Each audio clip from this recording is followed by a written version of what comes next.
All right, here we are in the secret prep kitchen of the Sub-Zero and Wolf showroom where all the magical food happens, and today is going to be a legitimate 5-minute meal. After so much harassment on how long my 5-minute meals actually take, this one you can knock out in 5 minutes. So let's get started.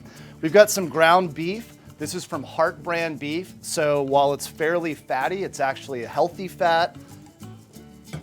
I've got a bowl that was chilled in a Sub-Zero refrigerator. What's key is not letting the hamburger meat get warm. Here's the reason. If it gets warm, the fat starts to render out. You lose the fat into the bowl, and it's not in the burger, which is providing so much of that juiciness that we all love about hamburger. I don't like to add a bunch of added flavors and other junk to it. I'd much rather be able to taste the hamburger meat. Plus, we're gonna put some toppings on it anyway. So hit it with a little bit of kosher salt, freshly cracked black pepper. I'm gonna work it in just enough to get the salt and pepper into it. I'm not gonna shape it into a patty. I'm gonna keep it as a little ball here, and we're gonna smash that down onto our griddle, which is gonna give it a delicious sear. So let's get rolling. Okay, I mentioned we had some healthy beef from Heart brand beef, but we're gonna go not so healthy on the fat that we're gonna sear it in. We're using a little bit of Texas bacon grease.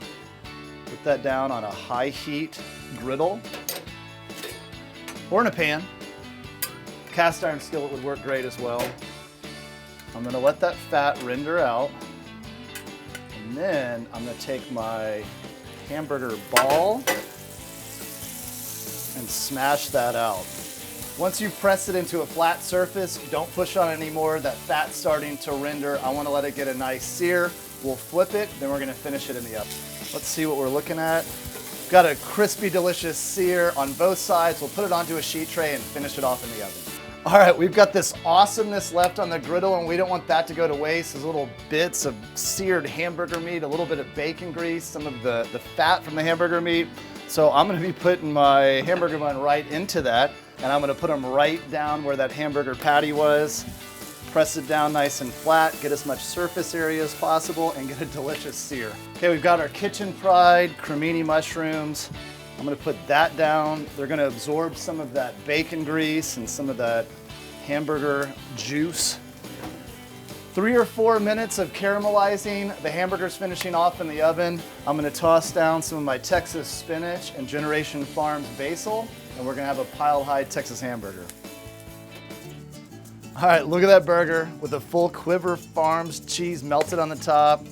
Our hamburger buns have all of that awesomeness from the griddle.